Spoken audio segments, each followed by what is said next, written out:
आज फाइनली हम करेंगे शुरुआत मॉर्फोलॉजी ऑफ फ्लावरिंग प्लांट्स की।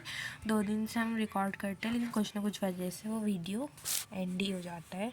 सो मॉर्फोलॉजी ऑफ फ्लावरिंग प्लांट्स पढ़ेंगे। तो सबसे पहले हम देखते हैं कि मॉर्फोलॉजी का क्या मतलब होता है। देखो, मॉर्फोलॉजी का मतलब होता है एक्सटर्नल कैरेक्टर्स। मॉर्फोलॉजी का क्या मतलब होता है? External characters. तो morphology means external characters of a flowering plants. ठीक है, अब देखो, सो मॉर्फोलॉजी क्या हो गया? Morphology they are all characterized by the presence of roots, stem, leaf, flowers, fruit. ये सब क्या है? एक फ्लावरिंग प्लांट्स के बाहर जो सारे स्ट्रक्चर्स आपको देखने को मिलते हैं उनको हम उसकी मॉर्फोलॉजी कहते हैं, एंड इसी को हम इस चैप्टर में पढ़ेंगे। तो सबसे पहले हम पढ़ेंगे रूट की मॉर्फोलॉजी के बारे में। सो रूट जो होता है वो नॉन ग्रीन पार्ट होता है प्लांट का। Non green part of plant, root is a non green part of plant. ठीक है, अब देखो, रूट नॉन ग्रीन पार्ट होता है प्लांट का, और जो हमारी रूट्स होती हैं वो अराइज होती हैं फ्रॉम रेडिकल। रेडिकल से हमारी रूट्स जो होती है वो अराइज होती हैं। अब ये हमारे पास एक सीड है, इस सीड में यहाँ पे एम्ब्रियोनिक मेरिस्टम्स प्रेजेंट रहते हैं, जो कि आप चैप्टर 4 में पढ़ते हैं। तो यहाँ पे जो एम्ब्रियोनिक मेरिस्टम्स होते हैं, यहाँ से इनकी ग्रोथ के कारण क्या होता है? हमारा प्लिम्यूल एंड रेडिकल निकलता है। जो रेडिकल होता है वो आगे जाके रूट सिस्टम बनाता है, एंड जो प्लिम्यूल होता है वो आगे जाके शूट सिस्टम बनाता है। तो रेडिकल बनाता है रूट सिस्टम, और ये बनाता है हमारा शूट सिस्टम। ठीक है, तो जहाँ से हमारी रूट्स अराइज होती है ना, उस पार्ट को हम बोलते हैं रेडिकल। तो हम ये बोलते हैं कि जो हमारी रूट्स होती है ना वो अराइज होती हैं फ्रॉम रेडिकल।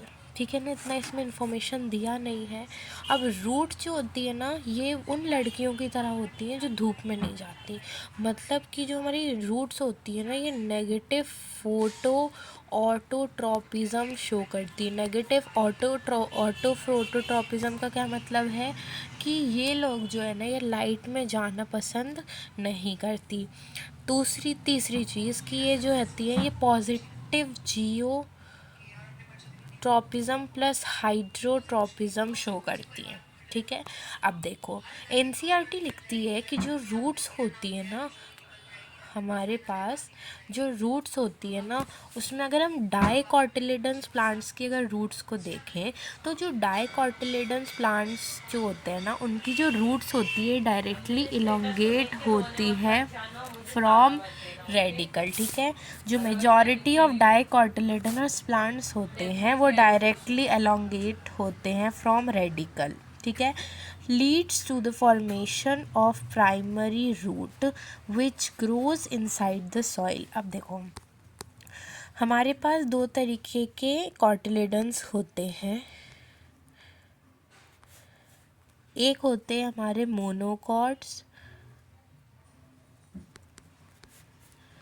और एक होते हैं हमारे डाइकॉट्स। ठीक है, एक होते हैं मोनोकॉट और एक होते हैं डाइकॉट। देखो, अगर हम मोनोकॉट्स की बात करें तो मोनोकॉटिलेडन्स वो प्लांट्स होते हैं जिनमें सिर्फ और सिर्फ एक कॉटिलेडन होता है। अब कॉटिलेडन क्या होता है? इसमें फूड स्टोर्ड होता है प्लांट का। ठीक है, और डाइकोटिलेडन जिसमें 2 कॉटिलेडन्स होते हैं किसी भी प्लांट में। तो जो हमारे डाइकोटिलेडनस प्लांट्स होते हैं उसमें क्या होता है? डायरेक्टली हमारे रेडिकल से रूट निकलती हैं, जो कि फॉर्मेशन करती हैं प्राइमरी रूट का, देन सेकेंडरी रूट्स का, एंड फिर उससे बहुत सारी टर्शरी रूट निकलती है।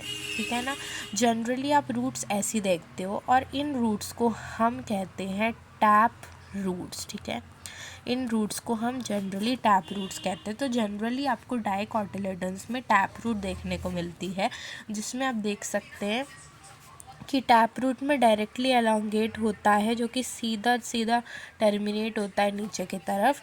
इसको हम कहते हैं प्राइमरी रूट। ठीक है, प्राइमरी रूट से लेटरल साइड से निकलती हैं सेकेंडरी रूट्स। ये लेटरल साइड से क्या निकल रही हैं? सेकेंडरी रूट्स निकलती हैं।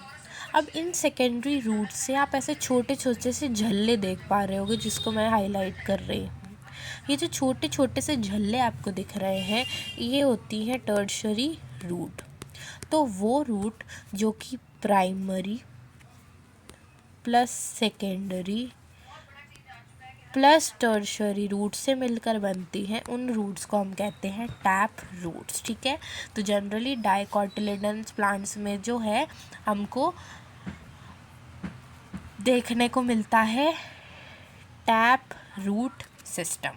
ठीक है, एग्जाम्पल के लिए एनसीईआरटी लिख देती है मस्टर्ड का एग्जाम्पल। ठीक है, मस्टर्ड। अब देखो, डायकॉट्स की बात तो हो गई। अब जो हमारे मोनोकोटिलिडन्स प्लांट्स होते हैं, उनमें जो प्राइमरी रूट्स होती है ना, वो शॉर्ट लिव्ड होती है। अब प्राइमरी रूट अगर शॉर्ट लिव्ड होगी तो वो सेकेंडरी और टर्शरी तो छोड़ ही दो, उसके पास से तो आएंगे नहीं। ठीक है, तो मोनोकोटिलिडन्स में जो प्राइमरी रूट होती है वो शॉर्ट लिव्ड होती है। तो अब ये प्लांट्स कैसे सरवाइव करें? तो मोनोकोटिलिडन्स प्लांट्स में जो प्राइमरी रूट्स होती है वो शॉर्ट लिव्ड होती है, और जब ये प्राइमरी रूट्स की क्या हो जाती है, डेथ हो जाती है, तो उसकी जगह पर बहुत सारे लार्ज नंबर के रूट्स अराइज हो जाते हैं, या फिर हम कह सकते हैं लार्ज नंबर के फाइबर्स अराइज हो जाते हैं। तो उस रूट सिस्टम को हम कह देते हैं फाइब्रस रूट सिस्टम, जो कि हमको वीट में देखने को मिलता है। जैसे कि आप फिगर में देख सकते हैं, वीट का एक स्ट्रक्चर है जिसमें आप देख रहे हैं कि primary root was short lived. अब उसकी जगह से बहुत सारे ऐसे रूट हेयर्स, जिसको हम कह सकते हैं, या फिर फाइबर्स अराइज होते हैं। तो इस टाइप के सिस्टम को हम फाइब्रस रूट सिस्टम कहते हैं। ठीक है, फिर हमारे पास आ जाते हैं कि कुछ प्लांट्स ऐसे भी होते हैं जहाँ पर जो रूट्स होती है ना, वो रेडिकल से ना अराइज होके, रेडिकल से अराइज नहीं होती, वो रेडिकल के अलावा किसी और पार्ट ऑफ द प्लांट से अगर अराइज होती हैं, तो उस टाइप के रूट सिस्टम को हम एडवेंटिशियस रूट सिस्टम कहते हैं। तो कुछ प्लांट्स में, जैसे कि ग्रास, मॉन्स्टेरा, बनियान ट्री, वो चुड़ैलन वाली ट्री, इन सब में रेडिकल के अलावा किसी और प्लांट पार्ट से अगर रूट्स अराइज होती हैं, तो उन रूट्स को हम एडवेंटिशियस रूट कह देते हैं, और इस सिस्टम को एडवेंटिशियस रूट सिस्टम कह देते हैं। जैसे कि हमारे पास एक दिया हुआ है फिगर, अब ये पता नहीं किसका है, लेकिन यहाँ पे आप देख सकते हैं कि जो रूट्स हैं वो रेडिकल से, मतलब अंडरग्राउंड नहीं उग रही हैं। ये नोड्स से अगर रूट्स अराइज हो रही हैं अदर देन रेडिकल, ये नोड से भी अराइज हो सकती हैं, बेस ऑफ स्टेम से भी अराइज हो सकती हैं। तो ऐसी रूट्स को हम कहते हैं एडवेंटिशियस रूट सिस्टम। ठीक है, उनको हम कहते हैं एडवेंटिशियस रूट कहते हैं। ठीक है ना। अब मेन फंक्शन की अगर हम बात करें कि रूट जो है ना, उनका मेन फंक्शन क्या है, तो मेन फंक्शन की बात करें तो रूट सिस्टम का मेन फंक्शन है absorption of water and minerals. Water and minerals का अब्जॉर्प्शन करना ही रूट्स का मेन फंक्शन होता है। दूसरा चीज़, ये प्लांट ग्रोथ हार्मोन्स को भी रेगुलेट करते हैं, जैसे कि ऑक्सीन को भी ये प्रोड्यूस करते हैं रूट्स।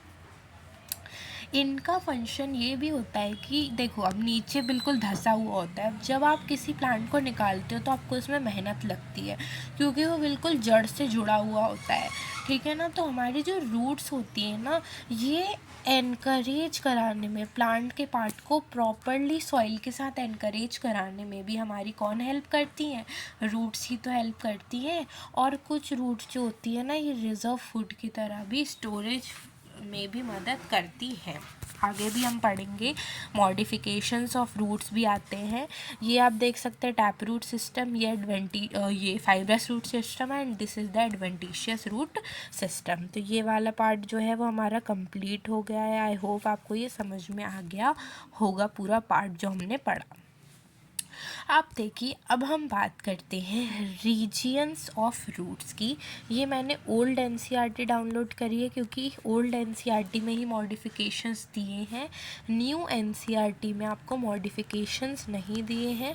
तो कृपया कर या तो आप उसका प्रिंट निकलवा लीजिए या फिर आप ओल्ड एनसीईआरटी ख़रीद लीजिए, बिकॉज हर चैप्टर में कोई ना कोई ऐसा टॉपिक है जो पुरानी एनसीईआरटी में दिया है but it is not included in new NCERT. So according to me आपको नई एनसीईआरटी ख़रीद लेना चाहिए। नहीं तो आप अगर पैसे की थोड़ी सी मतलब कमी है तो then you can prefer print also, but print में भी उतने ही पैसे लग जाएंगे जितने आप हर चैप्टर में प्रिंट करवाओगे। दैट्स वाई एक टाइम पे आप बायो की बुक ही ले लो, तो it will be more easier for you to study. ठीक है, चलिए अब बात करते हैं हम रीजियंस ऑफ रूट्स की। देखो, जब हम बात करते हैं रीजियंस ऑफ रूट की, तो रीजियंस ऑफ रूट में मेनली हमको 3 जोन्स के बारे में बात करना होता है, 3 रीजियंस के बारे में बात करना होता है। This is a typical roots that we are seeing. ठीक है ना। अब ये जो हमारी रूट होती है ना, इसमें जैसे कि हर हमारे पेन में भी एक कैप होता है, वैसे ही रूट में भी उसका कैप होता है जिसको हम क्या कह देते हैं, रूट कैप। और रूट कैप का मेन फंक्शन प्रोटेक्शन का होता है। इसका काम ही क्या होगा, प्रोटेक्शन होगा ना। कैप का क्या काम होता है, प्रोटेक्शन कराना। कैप यानी कि हेलमेट लगाते हो तो वो फॉर आप प्रोटेक्शन के लिए लगाते हो, जिससे अगर आपका एक्सीडेंट हो जाए तो आपका जो है माथा बचा रहे। ठीक है, सो फॉर प्रोटेक्शन ही आप उसको लगाते हो। ठीक है, अब रूट कैप के ऊपर एक रीजन आता है जिसको हम कहते हैं रीजन ऑफ मेरिस्टेमेटिक एक्टिविटी या रीजन ऑफ मेरिस्टम। यहाँ पर जो सेल्स आपको मिलती है ना, they are very small, and यहाँ पर जो हमारी सेल्स होती है ना, इनके पास वैक्यूल जो होता है वो एब्सेंट होता है। और अगर वैक्यूल क्या होता है, स्टोर फूड स्टोर्ड होता है इसमें, तो वैक्यूल ना होता है ना इधर पर मेरिस्टेमेटिक टिश्यू या सेल्स जो होती हैं उनमें वैक्यूल एब्सेंट होता है, और अगर प्रेजेंट भी होता है तो it is very very small. और यहाँ पे अगर हम देखें तो इंटरसेलुलर जो स्पेसेस होती हैं वो कुछ कुछ प्रेजेंट्स होती है। देखो, जैसे कि आप यहाँ पे देखेंगे कि यहाँ पे सबसे पहले जो हमारी रूट्स होती है ना, वो कवर्ड होती हैं at the apex by a thimble like structure. Very important point of NCERT अगर हम कहें तो it is an very important point which is, अपने पास जो रूट्स होती है ना वो कवर्ड होती हैं एपेक्स पर with the help of a thimble like structure जिसको हम कहते हैं रूट कैप। ठीक है ना। ये क्या करती है, ये प्रोटेक्ट करती है एपेक्स वाले रीजियन को रूट के। और तो और ये जो रूट कैप होती है ना, ये नीचे सॉइल में और अंदर जाने के लिए ना एक वे भी प्रोवाइड करती है रूट्स को। ठीक है। नाउ नेक्स्ट चीज़ देखें कि यहाँ पर हमको कुछ मिलीमीटर दूर, हमको रूट कैप के कुछ मिलीमीटर दूर रीजियन ऑफ मेरिस्टेमेटिक एक्टिविटी देखने को मिलता है। और इस रीजियन ऑफ मेरिस्टेमेटिक में हमें मेरिस्टेमेटिक सेल्स देखने को मिलती है, जो कि हमें पता है दैट आर डिवाइडिंग सेल्स हमको देखने को मिलती हैं। अब यहाँ पे सेल्स के बारे में इंफॉर्मेशन दी गई है कि यहाँ पे सेल्स कैसे होते हैं।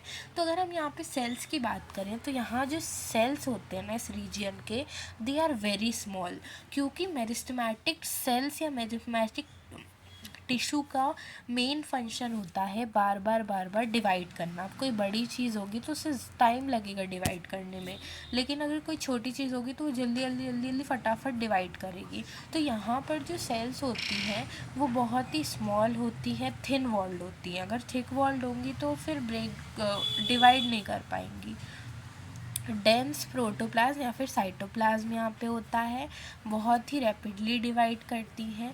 अब इन सेल्स के प्रॉक्सिमल या फिर इन सेल से थोड़ा सा दूर हमको देखने को मिलता है रीजन ऑफ एलोंगेशन। ये जो रीजन ऑफ एलोंगेशन होता है इसमें हमको मैच्योर सेल्स देखने को मिलते हैं। To this region undergo rapid elongation and enlargement and are responsible for growth of the root in length. Length का इंक्रीज़ करती है रीजन ऑफ एलोंगेशन। यहाँ पर जो सेल्स होती है ना, ये हमको एलोंगेटेड मिलती हैं, जिसकी वजह से हमारा जो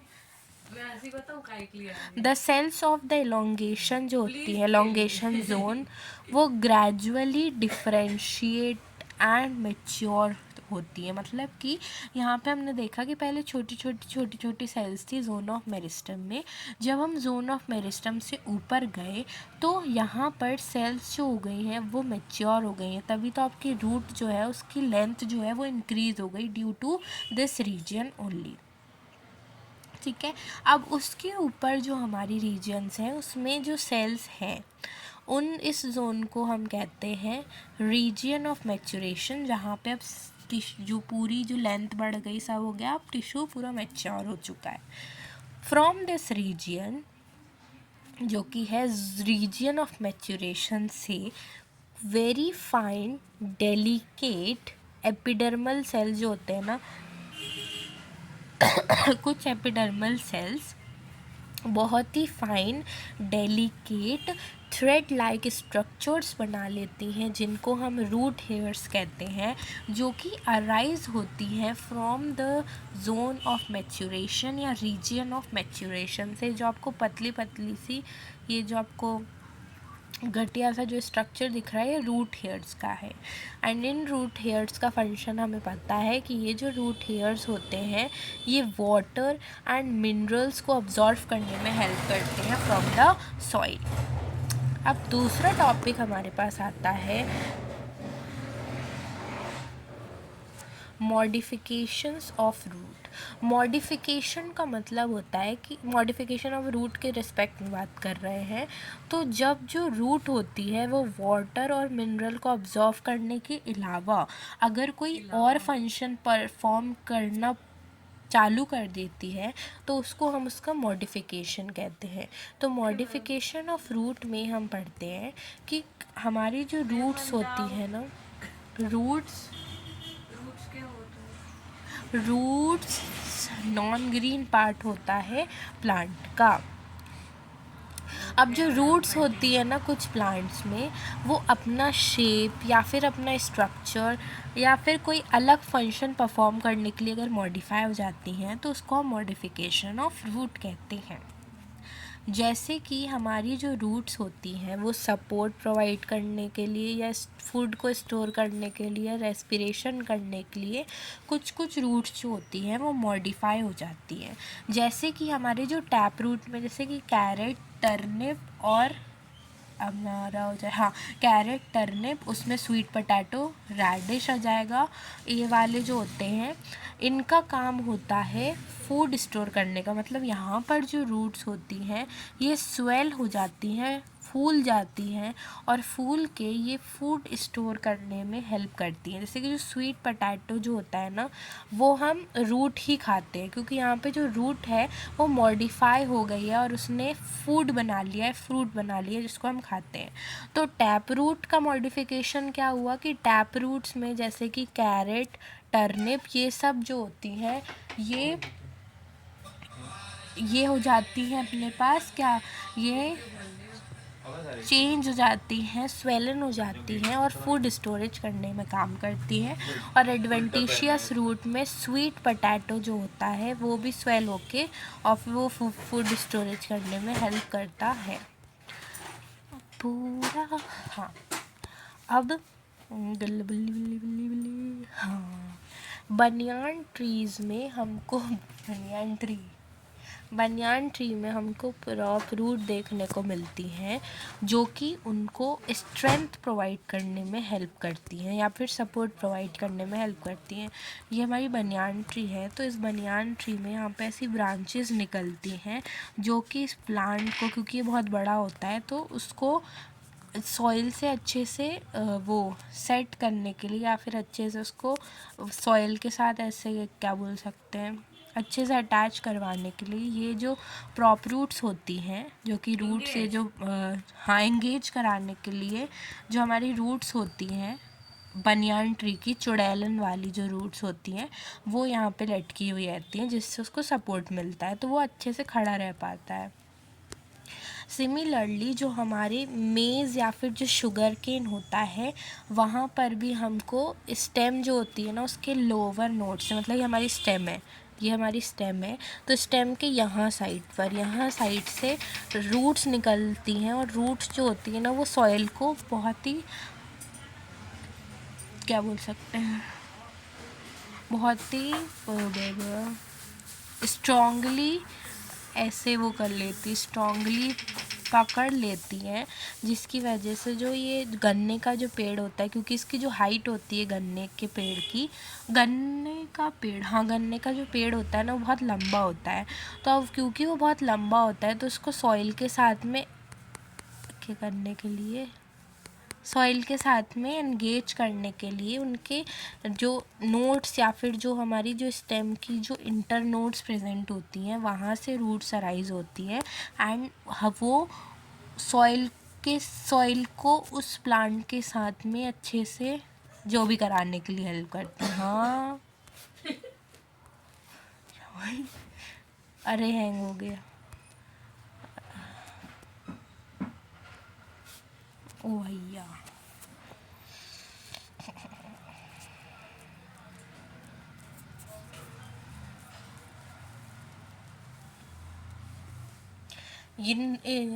इन रूट्स को हम कहते हैं स्टिल्ट रूट्स, जो कि अपने मेज़ या फिर गन्ने में प्रेजेंट रहती है।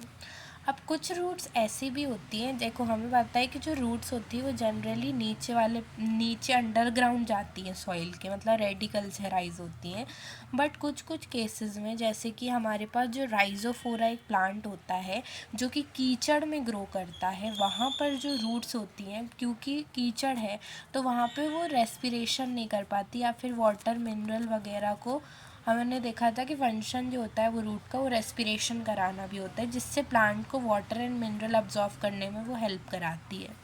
तो अगर कीचड़ होती है तो कीचड़ में वाटर एंड मिनरल को वो अब्जॉर्ब नहीं कर पाती, तो इन एरियाज़ में जो हमारी रूट्स होती हैं, मेनली जो एग्जांपल राइजोफोरा की जो रूट्स होती है ना वो ग्राउंड से वर्टिकली अपवर्ड ग्रो करने लगती है सिर्फ और सिर्फ रेस्पिरेशन के लिए, तो ऐसी रूट्स को हम न्यूमैटोफोरस रूट्स कहते हैं, जो कि हेल्प करती हैं ऑक्सीजन को लेने के लिए फॉर रेस्पिरेशन। तो हमने पहले पढ़ा स्टोर फूड के लिए टैप रूट और एडवेंटिशियस रूट का मॉडिफिकेशन, टैप रूट में कैरेट और टर्निप का हमने वो पढ़ा, और फिर एडवेंटिशियस रूट में कैरेट और टर्निप का उसमें पढ़ा था, और हमने स्वीट पोटैटो का पढ़ा था एडवेंटिशियस रूट में। फिर हमने पढ़ा मेस और शुगर केन में हमने पढ़ा था स्टिल्ट रूट, और बनियान ट्री में हमने पढ़ा था प्रॉप रूट। फिर हमने पढ़ा न्यूमैटोफोरस रूट जो कि हमें राइजोफोरा में देखने को मिलती है। ये है हमारी टर्निप, कैरेट, स्वीट पोटैटो। यहाँ पे जो खुद रूट्स जो होती है ना ये मॉडिफाई हो जाती है एंड ये स्वेल हो जाती है, तो हम जो है हम महीने में, एक साल में कितने महीने होते हैं, हम रूट्स खाते हैं। ये है, हाँ ये एग्जाम्पल नहीं दिया है, ये एस्पैरेगस का एग्जाम्पल है जो कि हमको इंक्लूड करना है नी मॉडिफिकेशन में ही।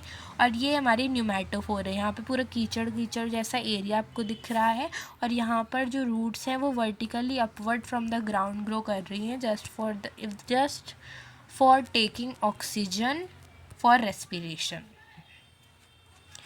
अब हम आते हैं स्टेम पे, जो हमारी स्टेम्स होती हैं उनकी बात करते हैं। अब जो स्टेम होती हैं, अब क्योंकि हमें ये पता है कि stem arise from the base of stem से क्या होता है, स्टेम अराइज होती हैं ऊपर की तरफ से, मतलब स्टेम अराइज फ्रॉम प्लिम्यूल। हमने जब सीड का डायग्राम पढ़ा था उसमें हमने प्लिम्यूल एंड रेडिकल पढ़ा है, तो रेडिकल से रूट सिस्टम निकलता है जिसको हम कंप्लीट कर लिए हैं। ऊपर जाता है हमारा शूट सिस्टम जो कि प्लिम्यूल से बनता है, तो स्टेम अराइज फ्रॉम प्लिम्यूल। स्टेम जो होती है वो नेगेटिव जियोट्रॉपिक होती है, मतलब कि वो ग्रेविटी के अगेंस्ट ग्रो करती हैं। तीसरी चीज़ ये पॉजिटिव फोटो ऑटोट्रॉपिक होती हैं एंड नेगेटिव हाइड्रोट्रॉपिक होती हैं। हाँ, हाइड्रोट्रॉपिक होती है, यानी कि वाटर से अलग मूव करती है। वाटर नीचे से अब्जॉर्ब करके रूट्स लाती है, वो नीचे की तरफ ग्रो नहीं करती, वो ऊपर की तरफ ग्रो करती है। अब जैसे कि हमारी स्टेम है, स्टेम्स के पास नोड्स होती हैं। इन नोड्स के बीच वाली जो जगह होती है, इनको हम कहते हैं इंटर नोड्स। तो ये वाला जो पार्ट है, इसको हम कहते हैं बेस, और इस पार्ट को हम रूट स्टेम का कहते हैं एपेक्स। और उसके केस में, रूट के केस में, हम उसमें कहते थे कि ये उसका हो जाता था बेस और ये था उसका एपेक्स। जो स्टेम होती है वो असेंडिंग पार्ट होता है। असेंडिंग पार्ट होता है जो कि branches, leaves, flower, bird, fruit को बियर करता है। ये जो होता है ये प्लिम्यूल से डेवलप होता है of the embryo of a germinating seed. जो स्टेम होती है वो बियर करती है नोट्स एंड इंटर नोट्स। ये जो रीजन जो ब्लैक ब्लैक ज़्यादा वाला दिख रहा है, इनको हम कहते हैं नोट्स। एक नोड और दूसरी नोड के बीच में जो स्पेस प्रेजेंट रहती है, इसको हम कहते हैं इंटर नोड।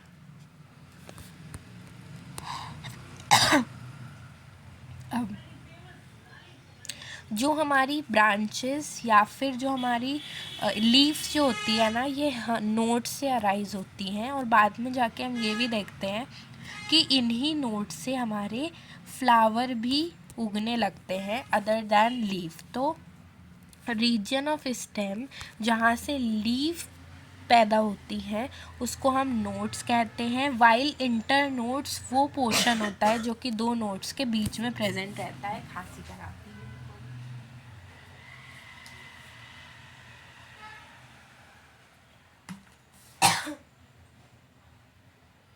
मत करना गलती से। मिला नहीं रखा है। चला ले। अरे पेट दुख रहा कहाँ चलम।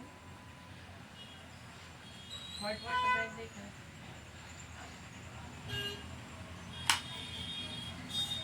मर गए पता नहीं। जो स्टेम होती है वो बियर करती है बर्ड, जिससे बाद में जाके या तो ब्रांच निकलेगी या तो एक वो कन्वर्ट हो जाएगा फ्लावर में। ये टर्मिनल पे भी हो सकती है और एक्जिलरी भी हो सकती हैं। स्टेम जो होती है वो जनरली ग्रीन होती है। जब वो जवान होती हैं तो वो ग्रीन कलर की दिखती है, एंड जब वो बूढ़ी होती जाती है तो वो वुडी या फिर डार्क ब्राउन कलर की देखने को मिलती है। जैसे कि ये इसमें जो स्टेम है वो बूढ़ी हो चुकी है, दैट्स वाई इट इज़, उसका जो कलर है वो ब्राउन है। और यहाँ पे देखो स्टेम जो है अभी वो हरी भरी है, मतलब अभी ये जवान है। जब वो बुढ़ी हो जाएगी तो उसके बाल काले हो जाएंगे। जो मेन फंक्शन होता है स्टेम का वो होता है ब्रांचेस को स्प्रेड आउट करना। स्टेम में इधर से ब्रांचेस निकलती हैं, लीफ, फ्लावर, फ्रूट को बियर करना। ये जो होता है यहाँ से कंडक्शन होता है वाटर एंड मिनरल का। यहाँ पे मेंशन नहीं किया कंडक्शन कैसे होता है, लेकिन ये जाइलम और फ्लोएम की मदद से होता है। जाइलम जो होता है वो जल का ट्रांसपोर्ट कराता है एंड फ्लोएम फल का ट्रांसपोर्ट कराता है। फूड स्टोरेज करने में भी हेल्प करती है, सपोर्ट भी प्रोवाइड करने में हेल्प करती है, प्रोटेक्शन प्रोवाइड करने में हेल्प करती है, वेजिटेटिव प्रोपोगेशन करने में भी हेल्प करती है। ये मॉडिफिकेशंस में पढ़ते हैं, जो पॉइंट्स यहाँ पे लिखे हुए होते हैं। मॉडिफिकेशन ऑफ स्टेम का मतलब भी वही सेम हो गया, जो अलग फंक्शन परफॉर्म करना चालू कर देती है उनको हम मॉडिफिकेशन कह देंगे उसका।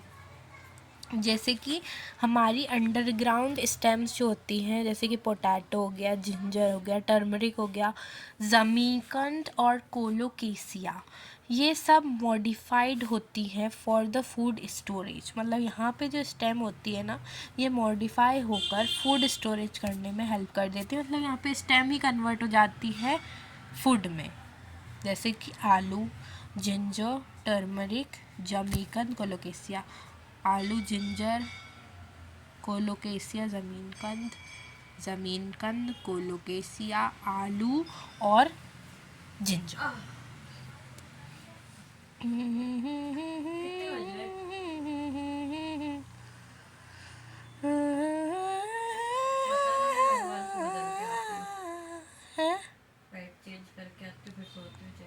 आई डोंट नो। हाय गर्मी।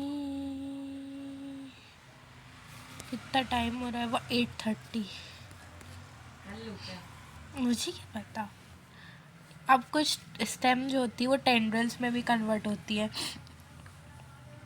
जैसे कि वो होती है, वो गोल वाली ऐसी लौकी होती है, उसमें भी टेंड्रल्स होते हैं। मतलब वो जब वो उसका प्लांट उगता है तो ऐसे टेंड्रल्स पूरे में ऐसे फैल जाते हैं और वहाँ से कहीं से ऐसे लौकी अराइज होती है। मैंने देखा है। ही। टेंड्रल्स जो कि अपन को देखने को मिलती है, कहाँ देख रही है?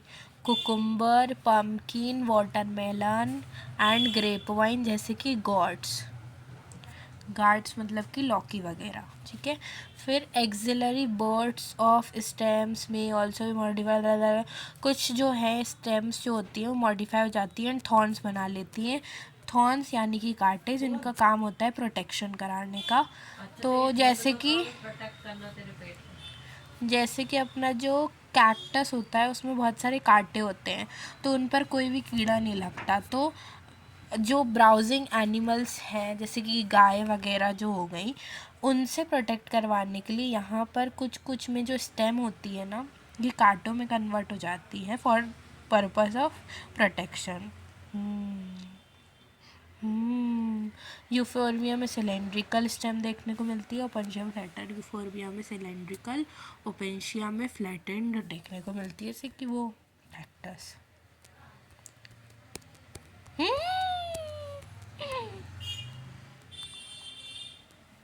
टेंड्रिल्स, ये तो ठीक है, तो स्टोरेज हो गया। ये क्या है? स्टेम मॉडिफाइड टू स्पाइन कार्टेज ऐसी स्ट्रक्चर, ये root arising from the nodes. मुझे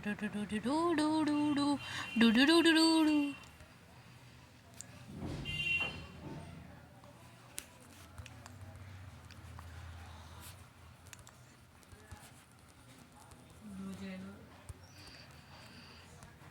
मुझे तो सबवे सफर सबसे अच्छी लगती है लीफ। क्या ध्यान रख दे। कितने बजे है? उठी नहीं तू अभी तक?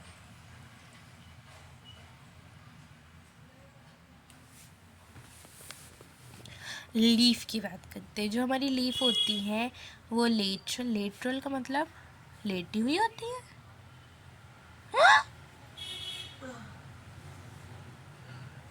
अरे यार, उसके लिए प्रॉपर नोट्स की ज़रूरत होती है। यूरोप में पढ़ी तो ये भी पढ़ लेती, ये नहीं पढ़ लेती। ये तो बहुत ईजी था। हाँ। नहीं, तेरे को पैक दूसरे करने हैं क्या?